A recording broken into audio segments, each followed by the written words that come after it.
Este é o monte do funeral de James DeWolf. É difícil reunir muita dignidade para alguém envolvido em tráfico de escravos a um nível tão épico. James DeWolf Perry está referido-se a um dos seus bisavós, enterrado aqui em Bristol, Rhode Island.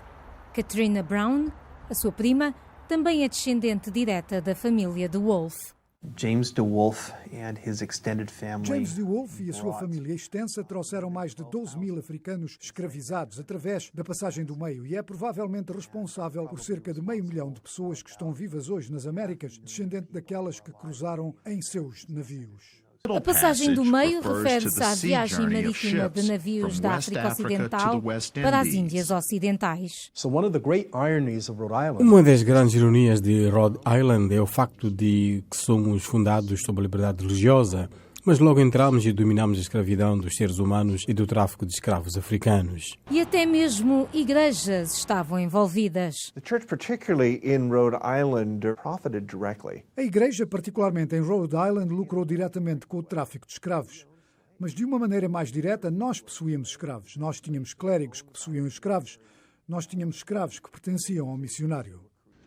O historiador de Newport, Keith Stokes, diz que os comerciantes de Rhode Island pagaram pelos navios para trazer mais de 100 mil escravos para o Novo Mundo. Entre 1705 e 1805 existem pelo menos 900 navios de escravos documentados que começam a sua viagem em Rhode Island e eventualmente vão da África Ocidental através das Índias Ocidentais e de volta a Rhode Island. Foi chamado comércio triangular.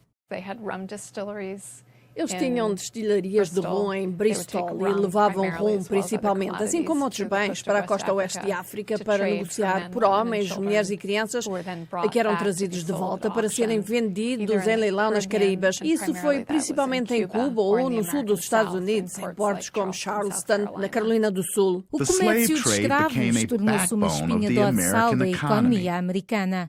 Tudo isso foi tremendamente importante na construção da economia do Norte e do que se tornou nos Estados Unidos na era colonial. O comércio de escravos e o comércio de suprimentos para as plantações de escravos das Índias Ocidentais foram uma parte fundamental do que permitiu às colónias britânicas prosperarem e eventualmente se rebelarem contra a Grã-Bretanha e tornarem-se numa nação independente. Na época da sua morte, em 1837, James DeWolf foi o segundo homem mais rico da América, depois de Rhode Island ter proibido o envio de escravos para a América do Norte. Em 1787, o seu sobrinho continuou o tráfico de escravos ilegalmente. George DeWolf esteve ativamente envolvido no comércio ilegal de escravos depois de 1808. Eles parecem ter deixado de estar envolvidos até 1820, quando o Congresso aumentou a pena e impôs a pena de morte para aqueles que se envolviam no tráfico de escravos. Para as plantações do Sul, os escravos africanos trouxeram habilidades úteis para cultivar arroz, tabaco e algodão. Algodão que alimentou as fábricas têxteis do Norte,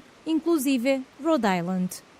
James DeWolf investiu fortemente nas fábricas de têxteis que transformaram o algodão em roupas, alimentando a Revolução Industrial dos Estados Unidos da América. No início da Guerra Civil, em 1861, havia 4 milhões de africanos escravizados nos Estados Unidos. Um legado que a família DeWolf está a tentar reconciliar.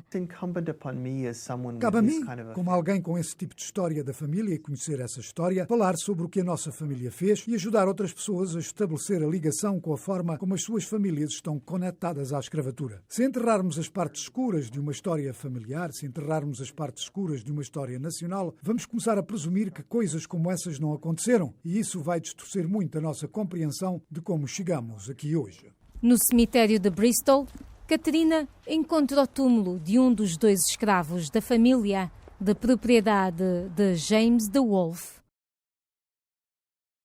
A escravatura era tão importante para a economia americana que era mais valorizada do que todas as indústrias americanas combinadas, o que era realmente sintomático da importância que as pessoas davam à preservação e à expansão da escravatura. Portanto, há esta história horrível desta imagem de 2 crianças sendo dadas como presente de Natal à esposa.